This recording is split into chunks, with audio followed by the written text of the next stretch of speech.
రాబోయే బడ్జెట్లో ప్రజలకిచ్చిన 420 హామీలు 420 హామీలు ఏవైతున్నాయో ఈ ప్రభుత్వం మరి ఆ 420 హామీలు 6 గ్యారెంటీల గురించి ఏమైనా కొత్త విషయాలు చెబుతారేమో లేదా గత 15 నెలల పేలవమైన అట్టర్ ఫ్లాప్ పరిపాలన ఏదైతే ఉందో దాని గురించి ఏమైనా ప్రాయశ్చిత్తం చేసుకునే విధంగా ప్రసంగం ఉంటుందేమో గవర్నర్ గారిదని చెప్పి మేమందరం కూడా భావించినాం, ఆశించినాం. కానీ ఇది గవర్నర్ గారి ప్రసంగం లాగా లేదు. ఒక మాటలో చెప్పాలంటే గాంధీ భవన్లో కాంగ్రెస్ కార్యకర్తల ప్రెస్ మీట్ లాగా ఉంది తప్ప గవర్నర్ గారి ప్రసంగం లాగా మాత్రం లేదు. పాపం పెద్ద ఆయన గవర్నర్ గారి నోటెంబడ కూడా చాలా అబద్ధాలు, ఒకటి కాదు రెండు కాదు, ఎన్నో అబద్ధాలు, ఎన్నో అర్ధసత్యాలు, ఎన్నో అసత్యాలు కూడా పాపం వారి నోటెంబడ కూడా పలకాల్సి రావడం మేము కూడా బాధపడతా ఉన్నాం. కాంగ్రెస్ సర్కారు యొక్క ఘోర వైఫల్యం వల్ల ఈరోజు రాష్ట్రంలో రైతాంగం ఆందోళనలో ఉంది. ఎక్కడికక్కడ పంటలు ఎండిపోతున్నాయి. రైతులు ఇప్పటికే 480 పైచిలకు మంది రైతులు ఆత్మహత్య చేసుకున్నారు. వాళ్లకు కనీసం ఒక్క మాట, వాళ్లకు సాంత్వన చేకూర్చే మాట, వాళ్లకు ఉపశమనాన్ని ఇచ్చే మాట, వాళ్ళకు భరోసానిచ్చే ఒక్క మాటనన్నా గవర్నర్ నోటెంబడి వస్తుందేమో. పంటలు ఎండిపోకుండా కాపాడుతాం, నీళ్ళు ఇస్తాం, బుద్ధి తెచ్చుకున్నాం, ఇకనైనా బుద్ధితో మెదులుతామని చెప్పి ఒక్క మాటన్నా చెప్తారేమో అనుకున్నాం.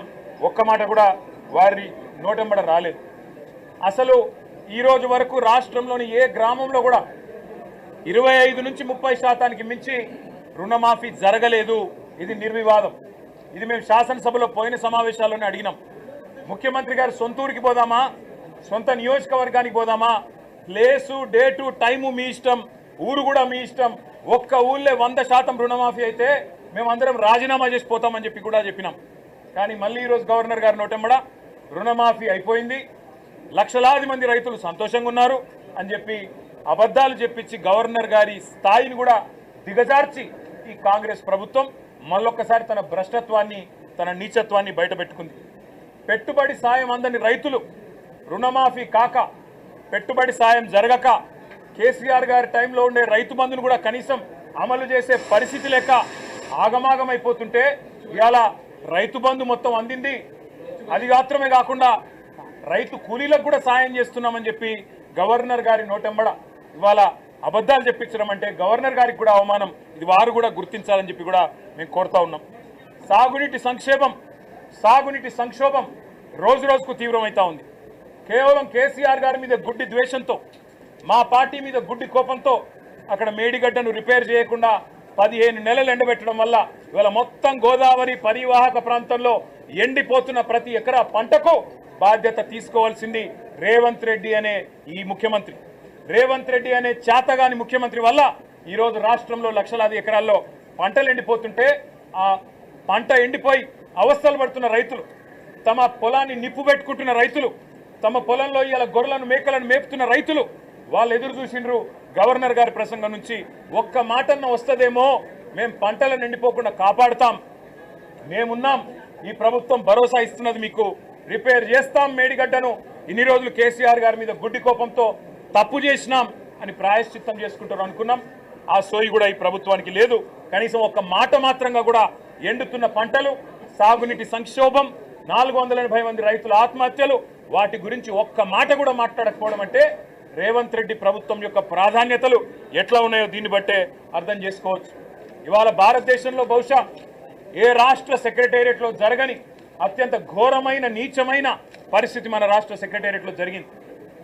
20% కమిషన్ ఇయ్యందే ఇక్కడ బిల్లులు వస్తలేవని చెప్పి కాంట్రాక్టర్లు ఆర్థిక శాఖ మంత్రి, ఉప ముఖ్యమంత్రి గారి ఛాంబర్ ముంగట ధర్నా చేసే పరిస్థితి రాష్ట్రంలో బహుశా ఎన్నడూ కూడా గతంలో లేదు. మరి భారతదేశంలో కూడా బహుశా ఎక్కడా లేదని నేను అనుకుంటా ఉన్నా. ఇవాళ 20% కమిషన్ తప్ప విజన్ లేని ప్రభుత్వం ఇది. ఈ విజన్ ఉంది, ఆ విజన్ ఉంది, ఏఐ, డేటా సైన్సెస్ అని పెద్ద పెద్ద మాటలు. విజన్ లేదు, మన్ను లేదు, కమిషన్ తప్ప.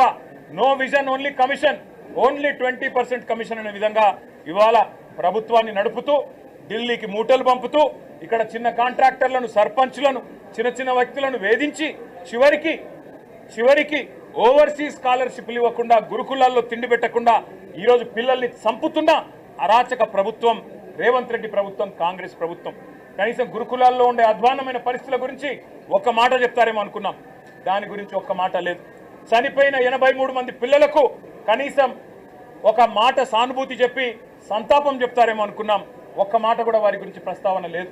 అదే మాదిరిగా ఇంకా విచిత్రం, 10 ఏళ్లలో కేసీఆర్ గారి ప్రభుత్వం ఆనాడు 4,17,000 కోట్ల అప్పు చేస్తే 4,17,000 కోట్ల అప్పు చేస్తే అంటే సంవత్సరానికి 41,000 కోట్ల అప్పు చేస్తే అప్పులు అని గుండె బాదుకున్న కాంగ్రెస్ సన్నాసులు ఇవాళ ఒక్క సంవత్సరంలో 1,62,000 కోట్ల అప్పులు తెచ్చిన విషయం ఒక మాట చెప్తారేమో అనుకున్నాం.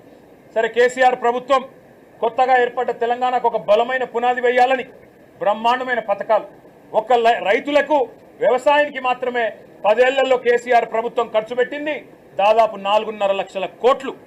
రైతు బంధు రూపంలో 73,000 కోట్లు, రుణమాఫీ రూపంలో 28,000 కోట్లు, ఇరిగేషన్ ప్రాజెక్టుల రూపంలో, అదేవిధంగా వ్యవసాయ పనిముట్ల రూపంలో, మెకనైజేషన్ రూపంలో, డ్రిప్ రూపంలో, సబ్సిడీల రూపంలో, ఉచిత విద్యుత్ రూపంలో మొత్తం 4.5 లక్షల కోట్ల రూపాయలు తెలంగాణలోని 70 లక్షల మంది రైతులకు ఇవ్వడం వల్ల ఇవాళ భారతదేశంలో తెలంగాణ వరిధాన్యం ఉత్పత్తిలో నెంబర్ 1 అయ్యింది.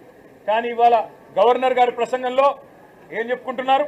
భారతదేశంలోనట రేవంత్ రెడ్డి ఉద్దారకం వల్ల తెలంగాణ నెంబర్ 1 అయిందట వరిధాన్యం ఉత్పత్తిలో. ఏది సంవత్సరం 14 నెలల్లో నువ్వు పంటలు ఎండబెట్టడం వల్ల, రైతు బంధు ఇవ్వకపోవడం వల్ల, కరెంటు అస్తవ్యస్తం చేయడం వల్ల, రైతుల ఆత్మహత్యల వల్ల వరిధాన్యం ఉత్పత్తి పెరిగిందా? సిగ్గన్నా ఉండాలి మాట్లాడడానికి ప్రభుత్వానికి, కనీసం సోయన్నా ఉండాలి. ఇవాళ లక్షల ఎకరాల్లో పంటలు ఎండిపోతుంటే కనీసం ఓదార్చడానికి ఒక మంత్రి దిక్కులేడు, కనీసం ఒక కాంగ్రెస్ ఎమ్మెల్యే లేడు. ఊళ్ళల్లో పోతే కాంగ్రెస్ ఎమ్మెల్యేల్ని తరిమి కొడుతున్నారు. ఏది రైతు బంధు, ఏది రుణమాఫీ, ఎక్కడ తెచ్చిండ్రు మీరంతా అని చెప్పి ఊళ్ళల్లో ఇవాళ తరిమి కొడుతున్న పరిస్థితులను దాచిపెట్టే ప్రయత్నం గవర్నర్ గారి ప్రసంగం ద్వారా చేసిన మాట.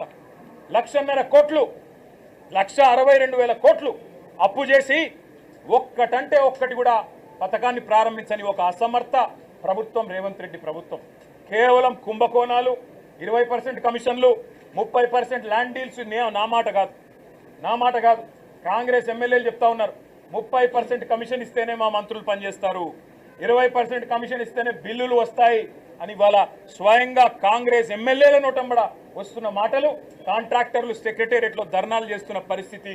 ఈ దుస్థితి గురించి గవర్నర్ గారు ఏమన్నా చెబుతారేమో. అవినీతి రహితంగా ప్రభుత్వాన్ని నడిపే ప్రయత్నం చేస్తాము. ఢిల్లీకి మూటలు పంపే దానిలో బిజీగా ఉన్నా, పదవులు కాపాడుకోవడం కోసం ఢిల్లీకి మూటలు తప్పకపోయినా కనీసం ఇకనైనా సర్దుకుంటాము, సరి చేసుకుంటామని ఒక్క మాట చెప్తారేమో అనుకున్నాం. దాని ప్రస్తావన లేదు. ఒక్క గ్యారంటీ లేకుండా, ఒక్క గ్యారంటీ అమలు చేయకుండా, 420 హామీల్లో కనీసం ఒక్క హామీ అమలు చేయకుండా, ఇవాళ ఒక్క కొత్త ప్రాజెక్టుకు ఇటుక కూడా పెట్టకుండా 1,62,000 కోట్ల అప్పు చేసినందుకు గవర్నర్ గారు ఏమైనా మందలిస్తారేమో రేవంత్ రెడ్డి గారిని అనుకుంటే, మరి అక్కడ కూడా గాంధీ భవన్లో ఒక కార్యకర్త చేసే ప్రసంగం లాగా ఇవాళ గవర్నర్ గారి ప్రసంగం సాగింది. ఒక మాటలో చెప్పాలంటే తెలంగాణలో మా పిల్లలకు అర్థమైంది నేను చెప్తే. ఈరోజు నిజానికి తెలంగాణలో ఉన్న పరిస్థితికి సావుడప్పు కొట్టాలి, కానీ పెళ్లిలో డీజే కొడతారు చూడు, ఆ డీజే కొట్టినట్టు ఈ ప్రసంగం డబ్బా కొడుతూ గవర్నర్ గారు ఇవాళ రేవంత్ రెడ్డి ప్రభుత్వం ఏదో ఉద్ధరించింది. ఏం ఉద్ధరించింది, ఎవరిని ఉద్ధరించింది? నేను ఒక్క మాట అడుగుతా ఉన్నా. దావోస్లో 1,79,000 కోట్ల ఇన్వెస్ట్మెంట్లు అని గవర్నర్ గారు నోటెంబడం మళ్ళొక్కసారి పచ్చి అబద్ధం చెప్పించారు. పోయిన సంవత్సరం మీరు చెప్పిన 40,000 కోట్లలో 40 పైసలు వచ్చినాయా? దమ్ముంటే రేపు ప్రభుత్వం శ్వేతపత్రం ప్రవేశపెట్టాలని చెప్పి మేము డిమాండ్ చేస్తా ఉన్నాం బడ్జెట్ సమావేశాల్లో. పోయిన సంవత్సరం జనవరి 2024లో మీరు చెప్పిన 40,000 కోట్ల పెట్టుబడులు దావోస్ నుంచి 40 పైసలన్నా వచ్చినాయా? దమ్ముంటే, ముఖ్యమంత్రికి చిత్తశుద్ధి ఉంటే ప్రవేశపెట్టండి శ్వేతపత్రం. మీ అన్నదమ్ములతో మీరు కుదుర్చుకున్న కాంట్రాక్టులు కాదు. స్వచ్ఛ బయో అనే కంపెనీ పెట్టి అనుముల జగదీష్ రెడ్డి అని రేవంత్ రెడ్డి గారి సోదరుడే 1000 కోట్ల పెట్టుబడి పెడుతున్నట్టు బిల్డప్లు ఇవ్వడం కాదు ఇవాళ పెట్టుబడులు తేవడం అంటే. ఇవాళ తెలంగాణ నుంచి పెట్టుబడులు తరలిపోతున్నాయి, ఇది వాస్తవం.